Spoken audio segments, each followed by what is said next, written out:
Loading bar is complete. Hello, healthcare.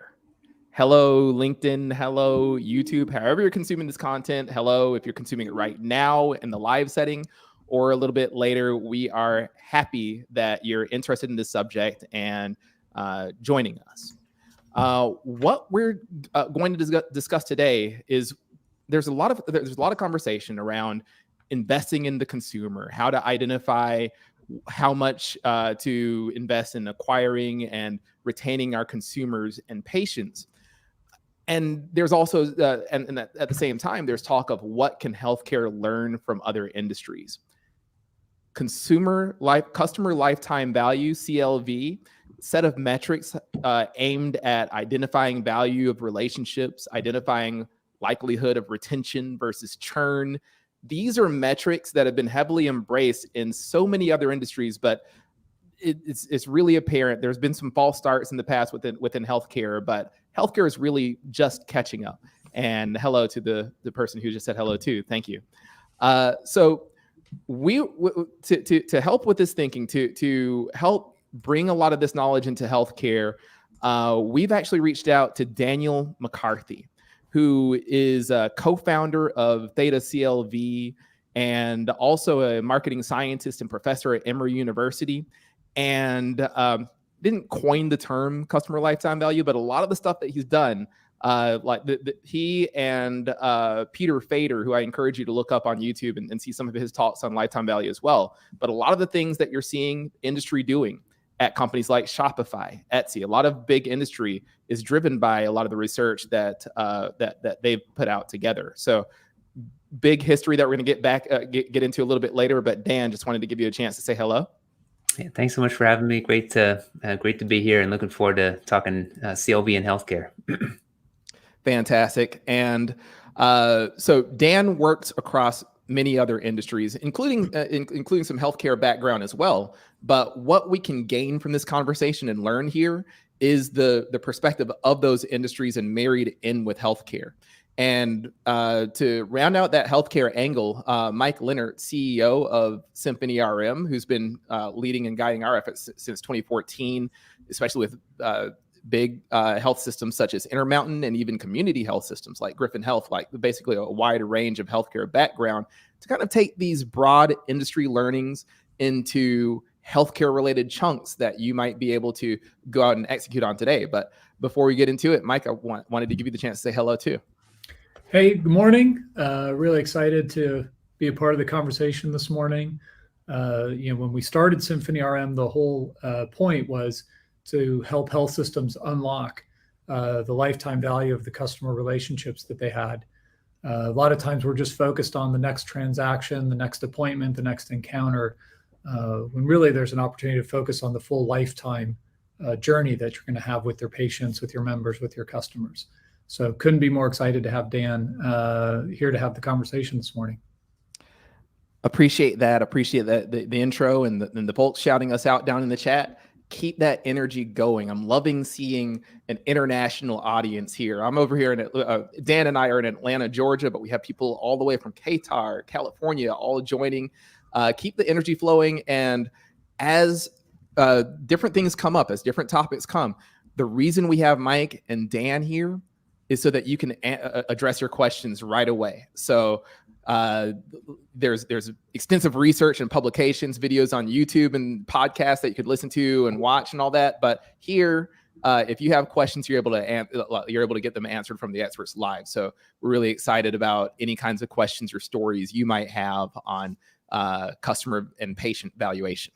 Yeah, thanks for popping in, Imsen. I've loved all the back and forth on social media. So yeah, looking forward to having you part of the conversation. All right. And thanks, Corinthia. And thanks to our own Milena. We're about to jump into it. So let's get started here. Dan, I love the journey that you've had from finance and statistics into marketing, bringing a lot of those quantitative efforts, especially like part of your background, even developing the company Zodiac, which eventually got sold to Nike. I'm just curious about the motivations that you've had migrating from this background and into applying all of these methods in marketing, and some of the things that you're currently working on.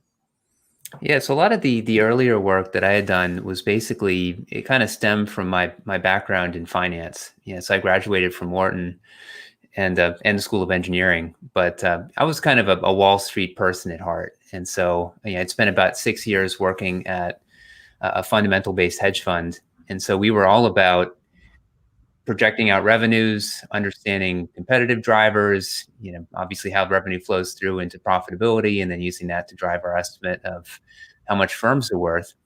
And it was interesting, when I made the pivot into, so I went back for my PhD in statistics and pretty quickly ended up connecting with Pete Fader, who you mentioned, and we really had kicked it off. And one of the things that really drew me to what he focused on was a focus on predicting what customers will do. And there's kind of this underlying accounting identity that every dollar of revenue that a company generates has to be coming from customers making purchases, at least at transactional and subscription businesses. And even if they're not, then all the other revenue is probably ad revenue or something like that that's being driven off of engagement from users. And so, to the extent that we have the ability to predict what users and customers will do, that really kind of has to give us what revenues are. And so basically, it was kind of interesting when you looked at the standard ways that people within marketing would try and kind of motivate customer lifetime value. One of them was by establishing this link to corporate value. And the way that they did it was basically by computing lifetime values for customers and then summing it up. And it just didn't quite sit right with me, because when you go over to the people over in the finance department, first, they've been thinking about valuation for like 50 years, for a really long amount of time. And they've really kind of hammered out all the theory behind, like, what is the fair valuation of a company and how can we think about that? And so rather than try and create this homebrewed marketing CLV-based solution, one of the first things I wanted to do was to basically take all these great models that we have to predict what customers will do, but then insert that back into the finance models. And so I had co-written 2 papers that basically did just that, laying out these models for subscription and non-subscription firms, and then creating this direct link to corporate valuation. And I can't stress the importance of having a link like that. I think a lot of times people in marketing, they'll kind of say, well, we want to improve lifetime value and having a good LTV to CAC is important. And I don't disagree. It's certainly really important. But what really matters to a chief financial officer, to a CEO is, well, what does that mean for the value of my firm, And there's this kind of missing link there that we really need to establish, which is what we have established through how Pete and I now go about doing customer-based corporate valuation. So that was really kind of step one. And now as the marketer, you can say, well, if I can improve the retention of my future cohorts, or if I can do this initiative and it's going to improve my acquisitions by X and the retention of my users by Y, then this is the ultimate overall corporate valuation enhancement that we can see as a result of that. And I can then compare that to how much I spent to engage in that activity and actually compute an ROI that a chief financial officer would respect. So so that was kind of a lot of the early work. These days, I've been spending more time kind of thinking about how we can improve the models that we use, be able to use them in settings that we hadn't done before, and then move to other data sources. So a lot of the early work was assuming that the only data source we had available was either all the granular transactional data, assuming that you're working for a firm, or on the other side, that you're kind of this outside investor who's looking at SEC disclosures. But there's a lot of situations where you're kind of somewhere in the middle. Either you have some granular transaction data and then some aggregate statistics about the broader population, or it's good, but you've got some missing or censoring issues. And so being able to kind of accommodate these other settings where the data is not quite perfect, it's really important. So so I've been spending a lot of time with that. And then the final piece has been kind of just moving from pure prediction to impact. So one of the big struggles within the academic marketing community about a lot of the early work has been, we can make these forecasts of what customers will do, but there's this implicit assumption that basically the status quo that had been in place will continue. And what we want to know as marketers is, well, I want to change the status quo. I want to do this thing and have it create value in a way that we haven't seen before. And so to do that, you need to understand the causal impact of those actions. And it's a very different toolkit that's often used to be able to establish that. So I have 3 papers that are currently at varying stages of, the academic publication process that are essentially using these tools from they call it the observational causal inference kind of toolkit to establish the impact of things on kind of customer purchase behavior. So that's exciting to hear. It's exciting to hear if I could put it into 2 broad domains, valuation, which would be identifying the value of a firm or some group of consumers or patients, and like being able to help. Like a lot of the gap in marketing, a lot of the reason why it's hard for marketing teams to grow or budgets to expand is because there's a lack of that communication and shared language with finance. And it sounds like a lot of this work helps link CLV, customer lifetime value, to things that are going to matter to a financier, which is going to be a huge part of this conversation. I'm really happy to have you talk about like breaking down that barrier. And then the impact questions around, okay, so what are the actions that we should be taking? What are like based on some of these metrics? Like how should we be directing our spend and focus as marketers? So that's a really exciting branch that you've laid out there. And Mike, it looked like you were about to say something. Oh, I'm always about to say something. Hey, Dan, can you talk maybe for a second about some of the work you've done, and maybe if you can share just by industry or by what are examples of customer lifetime values, and what do people do different based on knowing them, right? What actions fall out of knowing a customer lifetime value? Yeah, broadly speaking, they can fall in a few different buckets. If you're working for a company itself, so this is kind of putting on my Theta hat. So Theta, as Chris had mentioned, is the latest company that I co-founded with Pete. If we're working on behalf of a company, one of the first things that often will fall out of our analysis is basically how they should rejigger their customer acquisition budget. So I think one of the first keys that we like to establish is there's no one CLV. Every customer will have a different CLV. And so we really want to, instead of ignoring those differences, we want to really celebrate them. And so different customers have different values, and they're coming in through different acquisition channels, and they're being serviced in different ways by different people. And so we want to take all those things that we can kind of segment the customer base through and basically use them to our advantage and understand, like, well, how does customer value vary as a function of those things? So one of the things we'll often find when we first run an analysis like this is, the customers that you're acquiring through all these different acquisition channels will have potentially significantly different values. And so the long-term quality of those customers will be very different depending on where you got them from. So, so we've got many examples of this, but one of them was, there was an engagement not too long ago where we actually identified a couple of acquisition channels, one of which was Facebook, where the CAC was actually higher than our estimate of the value of the customers. And there's all sorts of like issues associated with incrementality that you need to think through when you've got channels that look really, really profitable. The CLV to CAC is extremely good. But when you have channels for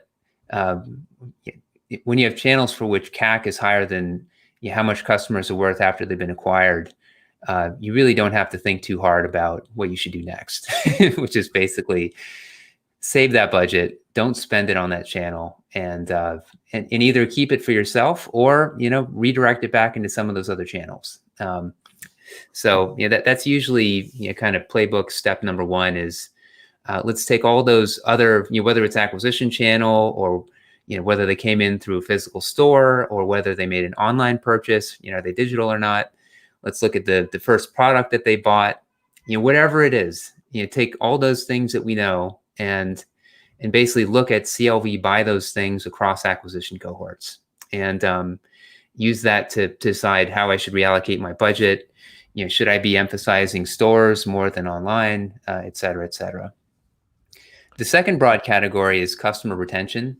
So to the extent that you're sending out mailers and catalogs and things like that you have expense associated with them, the question becomes, where do I send the catalogs to? And under constraints, who should I not? And so we, basically one way you can think about that is, all right, like the standard way is some sort of response model where you say, what is the probability that this type of customer is going to make a purchase after I send them the catalog? But basically going back to what you said at the very beginning of the session, that's a very like now way of thinking about the world. And the question is like, what's actually creating enduring value?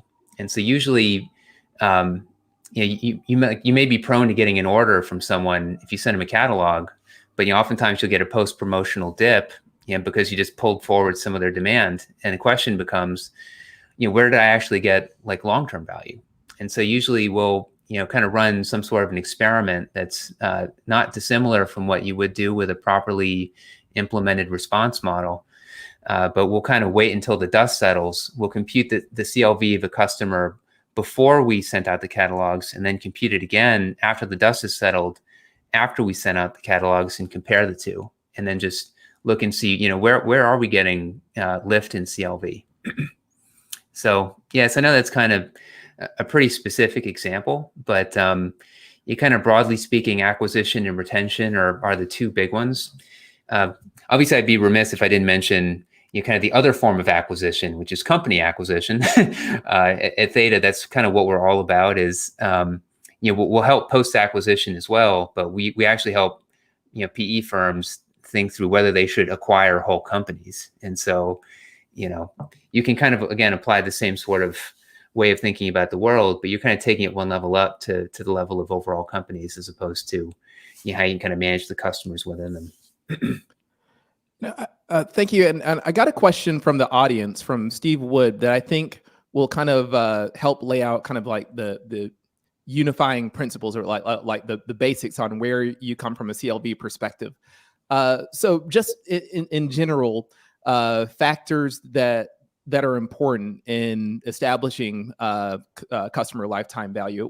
What are the considerations that you would take there?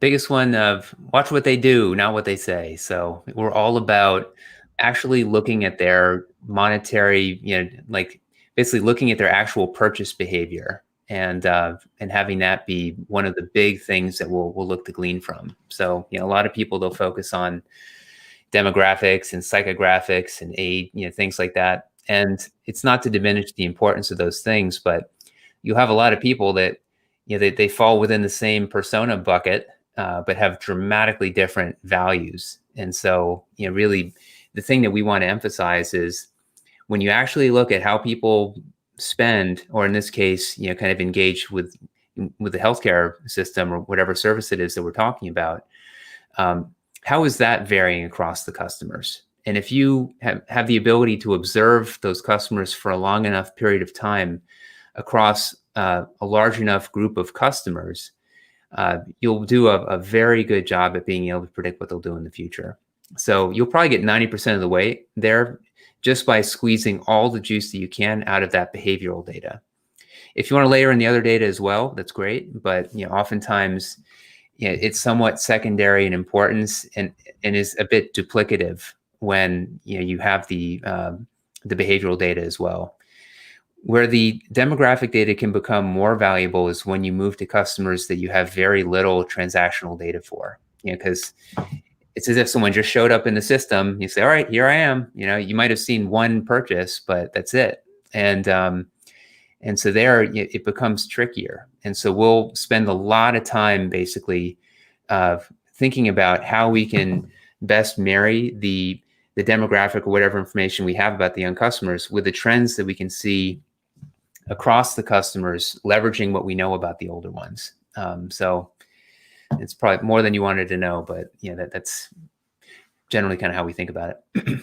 Actually, it's a really powerful answer, because if you look at all the bunch of different competing thoughts out there, some will say plug a bunch of demographic or variable factors into a machine learning model and see what that comes up with. But what your point is that by looking at these behaviors, such as frequency of purchase and transactions and things like that, and values of transactions, you can get a big portion of the way there without having to make a ton of those. You start squeezing more juice out of the lemon when you add some of those other factors, but you're 90% of the way there based on the behavioral approach. Yeah, we'll use so we're not averse to ML, and certainly I'm very familiar with those methods. We'll tend to use them after the fact, and explaining the variation in CLV is a function of this very large feature set.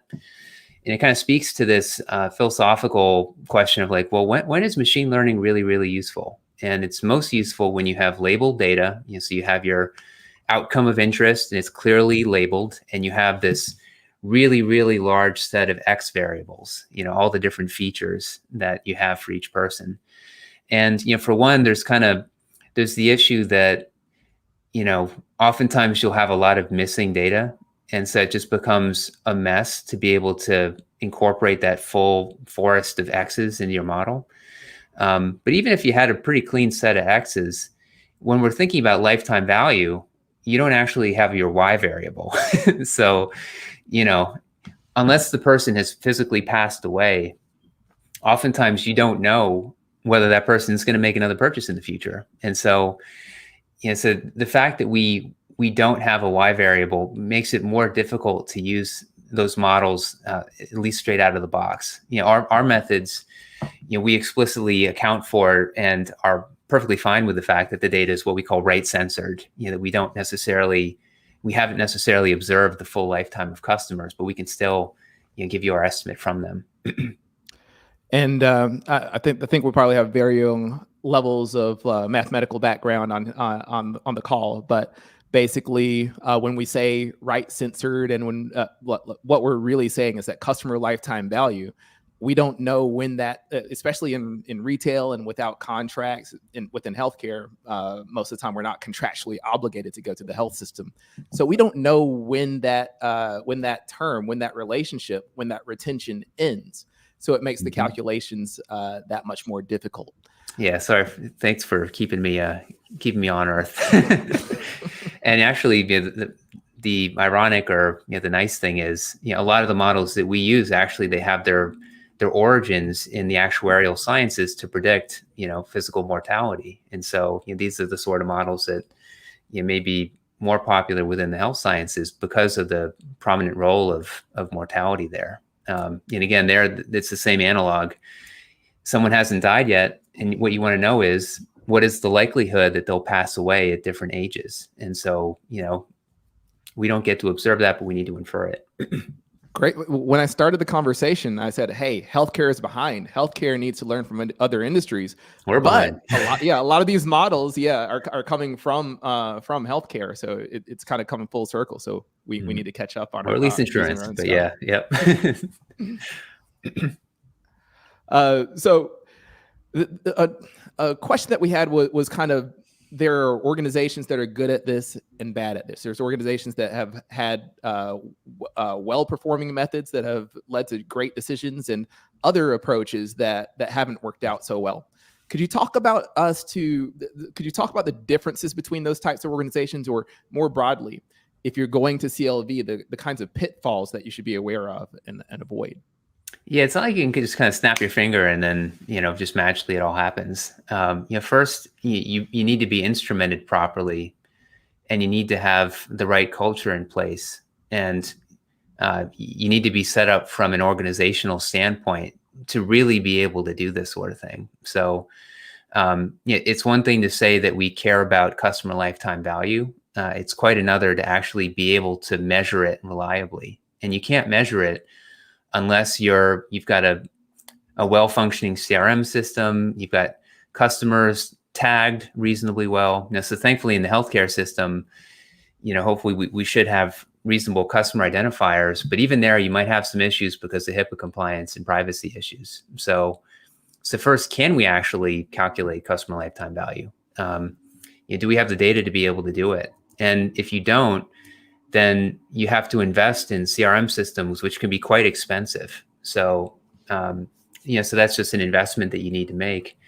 Even if you had that in place, again, one of the big things is then you can estimate it, but how do you act on it? And so if you want to act on it intelligently, one of the things you're going to need is some way to be able to run experiments. And experiments aren't, again, something where you can just kind of snap your finger and say, all right, I'm going to do an experiment now. It's really tough, especially if you want to have randomization, to be able to, again, look at the data and be able to infer causal effects. So oftentimes you need a separate experimentation platform, which again entails expense. Now there's companies that are making it easier and easier to be able to run experiments, but you'd really want to speak with those companies to be able to kind of take that step.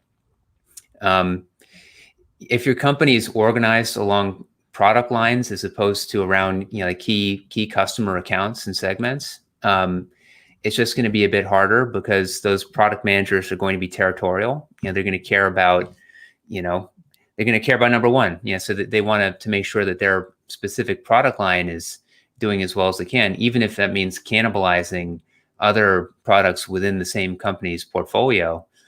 Again, when we move to kind of thinking about it from the customer perspective, we care about the products. But we only care about them to the extent that that portfolio of products can most enhance the overall value of customers to the firm. And so, so products are kind of an ends to a mean and not a means unto itself. Again, that's something either you're set up that way or you're not. But if you're not, you might need to think about how you can kind of restructure the organization to be able to do it.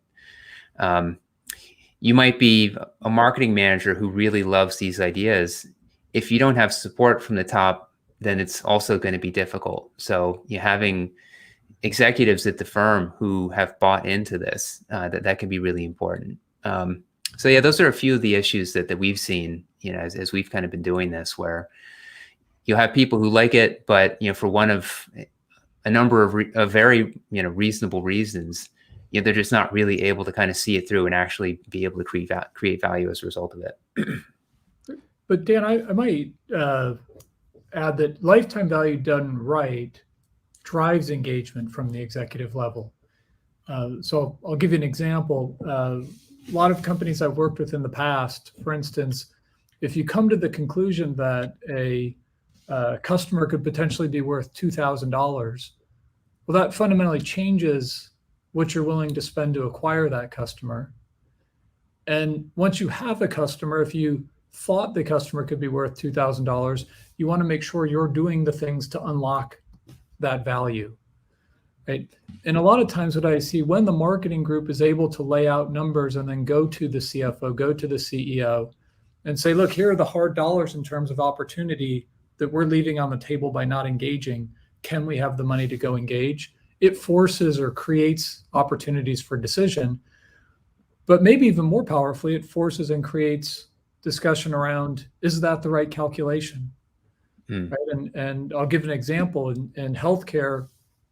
If someone is a fee-for-service patient, right, the things that drive value for the patient and the health system are making sure they're getting the services that they need, right? If someone is high risk for cancer, and by the way, last year, cancer diagnosis in the US was down by 50%. There are a lot of people right now walking around with advanced cancer that needs to be addressed, right? It is huge value for the health system to be proactively reaching out to the high-risk people, and it's huge value for those people as well. On the flip side, right, in the value-based care model where we want people to stay healthy, we make money by keeping people healthy, there's lots of people with chronic conditions who've been putting off appointments. We need to get them in. If you don't take a lifetime value of things, well, then what you have is a list of people with chronic conditions. If you're able to take a lifetime value approach, you might say, this list is worth $11 million to us because we need to get these things done. Mm-hmm. So I'll stop there, but maybe can you talk about how you see people use the numbers to actually change what they do and reallocate budgets? Yes, again, I think, first, fully agree. I think the key then is being able to, and this is oftentimes what we'll try and do first. We actually, we're working with a consulting firm that we're doing a similar thing with two companies, but it's basically to do a pilot, where it's small scale and limited risk then for the firm. So it's not, you don't necessarily need to roll out the full thing. You can just kind of do it on a trial basis, and that can allow you to kind of get the data that you need to be able to bring it to the executives of the firm and say, look, this is really, really promising. We should invest more in this. So pilots are really useful in that way, as a trial step. I think the nice thing about putting a monetary value on customers and being able to think about the world in ways that the finance department understands is it makes a lot of the other steps a little bit easier. I think oftentimes, at least within the companies that we've worked with, they have a more difficult time getting budget approval when their argument is something more like, this is how much engagement that we got. And if you're the CFO, you're wondering like, okay, more engagement is probably better than less engagement, but like, how much is it worth to me? If you're able to say, these customers, they used to be worth $100. If we do this budget reallocation, we can expand the value of these customers to 150 on average. We're creating an extra incremental $50 per customer that we're acquiring. You can compute return on investment in a way that's credible. And so, I think to the extent that you can then be able to go back to the CFO and say, we have these initiatives, they're going to cost us X amount of dollars, but we're going to be able to get back Y, where Y is much greater than X. Now we're talking. So, yeah. Dan, one of the, I'm not sure how familiar you are with it, but I'll flag it. One of the huge trends in healthcare right now that is going to reshape healthcare is a changing in how we calculate customer lifetime value and who the value accrues to. So historically, in the fee-for-service model in healthcare, the value accrued to the people who provided complex care, complex surgeries, really specialty care. As we move to value-based care and we reward providers who can keep people healthy, more and more of the bonuses and economics will begin to accrue to primary care. That's a big challenge for the industry because that enables competitors to come in a new way. Suddenly, Walmart, Amazon, CVS, One Medical, Village, Oak, suddenly people who just specialize in primary care have a really compelling business model that starts to pull rents forward in the value chain. And I think if we fall behind on acknowledging that, we risk waking up one day and find people stole all of our customers, all of our patients while we were looking the wrong way or calculating the wrong lifetime value. Mm-hmm. That's interesting. I got to admit, that's a world that I know a lot less than you about. So, but I was going to say too, one thing, I guess this might also go back to Chris's question about the pitfalls is, customer lifetime value can mean 5 things to 6 people, so there's all these different definitions of like, what is lifetime value? And there's some that I think are just flat out wrong. So I've got a pretty, at least I've convinced myself that I've got the definition that is the right one to be using. But it goes back a little bit to this question of like, what should it mean? And, for an executive and how can we, reach consensus about that? Because I think sometimes people, they hear lifetime value, but it's kind of unfortunate that because they might have like either a different definition or they've been thinking about it the wrong way. They don't care about it, but it's because they're not using the right definition. So I think having something that ties as directly as possible to corporate valuation is really important. So happy to kind of go into that, but yeah. Let me push a little bit on that because in healthcare, a lot of health systems are not-for-profits. And so the thought of corporate valuation is a little bit of anathema. But that doesn't mean that they can afford to look the other way because a lot of health systems are finding, kind of no money, no mission. Mm-hmm. And I think you're going to see over the next 3 to 5 to 10 years, a lot of consolidation in the healthcare industry. And I think the consolidation will be led by the people who can drive value for customers and for themselves. Can you talk about how you would think about lifetime value at a nonprofit if it's any different? And I have some thoughts, by the way, if you want me to start. But yeah, I've got some thoughts. And actually it kind of speaks to, I've got this whole lecture in my class about, I call it the taxonomy of CLV. And really the thing that it highlights is that all these other variants of CLV, they're actually really important and very helpful to know. And I'd probably look at a lot of them. There are a couple where I say, these are just garbage. You really don't want to be thinking about this at all. But for everything else, they have their place on the dashboard. And so I think the key to avoid confusion is to have clear definitions as to what each of them are. So is this a sales CLV? Is this a finite horizon CLV? Is this a gross profit based CLV or a contribution profit based CLV? And so in a healthcare setting, I think, just to avoid the potential for significant confusion, it'd be helpful to leave CLV the way that it should, in my opinion, should be defined. And I think there's growing consensus about this. But that if there's another variant of it that's more relevant and useful, by all means, let's actually have that be the North Star that we focus on. But let's just define it let's just name it appropriately. So if it is like, some measure of total activity, it sounds like it could be a sales type of CLV, which is completely fine. So we'll often, to the extent that we have the data available, we'll compute multiple of those, including sales CLV, because it definitely has its place. But part of it might seem like tomato to, especially if you're kind of working within the company, you're like, what does it really matter?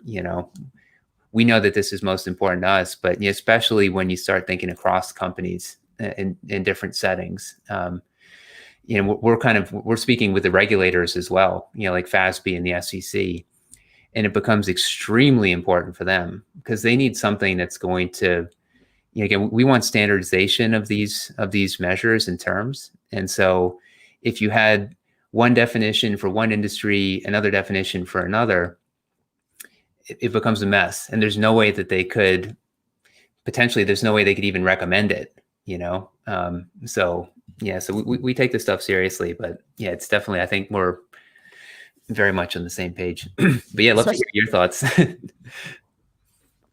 So I was curious, sadly, we don't have a lot of time left, but one thing that you were mentioning frequently was the ideal definition of CLV. And I think it's reflected in some of the papers that you've written that kind of refute some different approaches. And I'm wondering if there's kind of like a simple high level view of, hey, this is the ideal way to look at CLV and maybe an example of the wrong way. Yeah, the net present value of all the variable costs and profits associated with a customer. And so, I think the key then is, it's kind of, imagine that you have your firm and now you're spending this incremental amount of money to acquire this incremental customer. All of the fixed costs that you incur, those are already spent, so it's really comparing the marginal profits and trading those off against the marginal expenses and saying, this is the incremental profitability that we can expect. And so imagine that we're thinking about some sort of a fintech or somebody who could potentially consider lending against that customer. Or if you were to sell that customer to the fintech, how much should that fintech pay to acquire that customer? That's the number, So that's really, yeah. And I think, Dan, not just to acquire them, but also to retain them. And that's where I think we fall down in healthcare. We're pretty good about thinking about customer acquisition, but we don't think a lot about retention. And I'll lay it out. I think if you look and say, what % of customers in your EMR, your electronic medical record, haven't been in the last 24 to 36 months, it's probably a staggeringly high number. Now, maybe you can say half of them, are 5+ years old and may have moved away but there's still a lot of people that we're not seeing, right? And the longer between times we see them, the higher the likelihood somebody else saw them, right? And they've jumped into some other health network besides ours. So the value of retention is important too. And the marketing teams with all their digital tools have an enormous role to play in that. And it's every bit as big, if not bigger, as the role they play in acquisition. Oh, yeah. And maybe just to clarify, when I say that the fintech is buying the customer, they're buying the whole customer contract. So it includes all of the payments that make over the rest of the customer's lifetime. So they would be directly incentivized to, obviously, to manage that customer relationship over that, over all future periods as best they can. We've got some analysis going, Mike, to your point on the estimated amount of customers that you'd retain over a 5-year period. And what we're seeing is that over that 5-year period, you're expected to lose almost half of without additional retention efforts going on. And with this, like it's with a handful of health systems that we're looking at, but the numbers are hovering around 40%. It's staggering when we can debate the numbers, but my back of the envelope is lifetime value of the customer to a health system in the fee-for-service model is $50,000 to $100,000. And when I was working in the wireless industry, it was less than 10% of that. In financial services, it was about half that. And yet, if you think what they do to go engage and drive acquisition and retention and loyalty and delight, it's a multiple of what we do in healthcare, despite the fact that we have much more value to go reinvest. So we are unfortunately close to the end here. But Dan, like in my conversations with you, like about this subject and about the courses that you're teaching on it right now and everything like that, I was just wondering if you had any final thoughts. Like I know that there's a reason that you hopped on with us and it wasn't necessarily under duress or anything like that. So just curious what you'd like for people to come away with from this conversation. Yeah, I think there's probably a few things. For one, when you're using this, one of the earliest wins is understanding how the value of customers varies as a function of the things that you know about them at the time that you bring them in. So that's a really good use case. For two, really helps to get the CEO and the CFO on board if you're going to engage, if you really want this to work. And so I think to Mike's point, starting off with a pilot could be a great way to get that started. Always think about, when I'm doing something, what's the impact on customer acquisition, retention, ordering, spend, and profit? So oftentimes when you're thinking about an initiative, you're not breaking it down and thinking about it from the bottoms up. It can be very instructive to think about it from the bottoms up. And then I guess, finally, let's define CLV properly. I'm going to keep waving the flag about this, but it's very important to me, and I think it'll really help us all be able to get the most from the concept collectively. If we start just kind of defining it in a standardized way. So. And Mike, this is a subject I know that was kind of at the basis of even founding this company. Curious final thoughts that you'd like for the audience to have as well. I think this is a critical conversation. I think too often in healthcare, we focus on one of two things, just acquiring a customer or just getting the next transaction out of them. And I'm sure Dan, with more time, could share more examples, but I promise you Amazon doesn't think that way. CVS doesn't think that way. And these are people that we're competing with, right? So one is we have to start thinking different. And two is it's okay to start with imperfect, incomplete calculations, right? The goal is to start. Even if you're off by 50 to 100%, well, maybe not 100%, 50 to 60%, it starts to impact the decisions you make. And the more people see you making decisions, they'll come in and ask why, and then they'll refine your calculation as you talk. But this really is a journey, and you can't let perfect be the enemy of progress. There's a lot of low-hanging fruit, and maybe most of us aren't ready for Dan today, but we should be starting to talk to Dan and be ready for him within the next couple of months. Absolutely. And I think both of these answers kind of fuel my reason for being here, which is really that this kinds of thinking, like I just see it and hope that it's becoming more and more a part of our DNA as marketers to think in those terms and think about how what we're doing shifts customer lifetime value. And even as we notice different economies, such as lower CLV versus higher CLV, rather than ignoring the lower CLV components, start to find ways to optimize the offerings and allow for, like, use this thinking as a way to drive and improve access within healthcare. Yeah, as I say, Mike, it's crawl, walk, run. I'm definitely a big fan of that philosophy. So. Well, hey, folks, I've loved this conversation. This has been exciting. Audience, folks, you guys were super engaged. It was awesome to see all the input and feedback here. If you want more of that, we're going to be on in a couple of weeks with healthcare behavioral economist, Dr. Matt Cebulski. So that'll be fun. And if you want this kind of experience on the road, we've actually recently started a podcast. The podcast is called Hello Healthcare. You can reach it at hellohealthcare.com. And each week we dive deep into a bunch of different subjects. We started with healthcare inequity. This week we focused on a really strange question. Mike, you're going to like this one, but are marketers part of the healthcare delivery process? That's the question that we're focused on. And to get down to the answer to that question, we've talked to several people who are in marketing leadership roles within health systems, in more data-driven roles, and you get to really see a bunch of different perspectives and answer that kind of odd question. I've never seen a marketer wearing a stethoscope, but are marketers part of that healthcare delivery process? Keep an eye out for us. If you like the video, give us a like, subscribe on YouTube, and we'll keep putting this out there. Thank you. Thanks, Chris. Thanks, Dan. Yeah, thanks for having me. This has been great. Looking forward.